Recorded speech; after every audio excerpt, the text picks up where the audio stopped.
Good news to all senior citizens maging SAS, GSIS pensioners. House panel aprobado na ang Universal Pension. Ating alamin ang update na ito.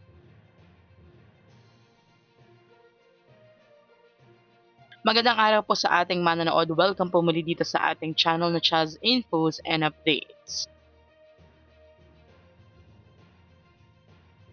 Magandang balita po, inaprubahan na ng House Special Committee on Senior Citizens ang committee report at substitute bill para sa Universal Social Pension for Senior Citizens na naglalayong palawakin ng social pension at gawing saklaw o magkaroon ang lahat ng Filipino senior citizens kabilang na ang mga tumatanggap ng SS at GSIS pensions.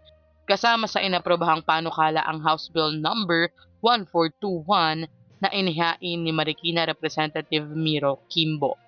Sa kasalukuyang sistema kasi, tanging indigent senior citizens lang ang tumatanggap ng 1,000 pesos na buwanang social pension, habang hindi kasama ang SSS at GSIS pensioners.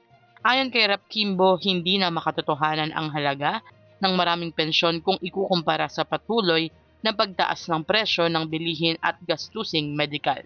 Dagdag pa niya, marami pa ring senior citizens ang patuloy na tumutulong sa gastusin ng pamilya kahit limitado ang kanilang kita.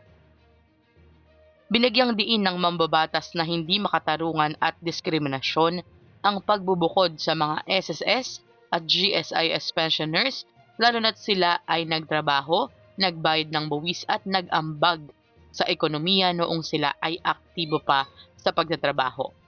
Aniya, nararapat lamang na mabigyan ng pantay na suporta ang lahat ng senior citizen.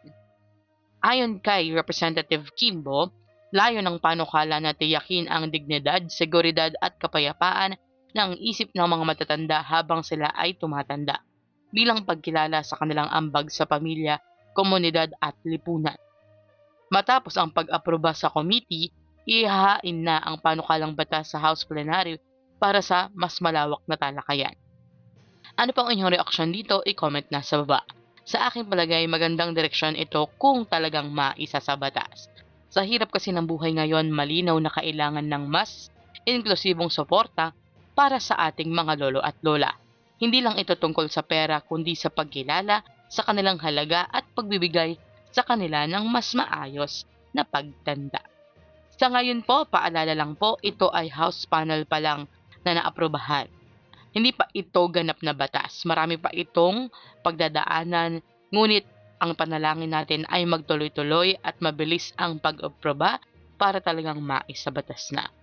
Hanggang dito na lamang po muna, ito ang Chaz Infos and Updates. I-like, share, and subscribe para kayo ay updated. God bless po and have a nice day.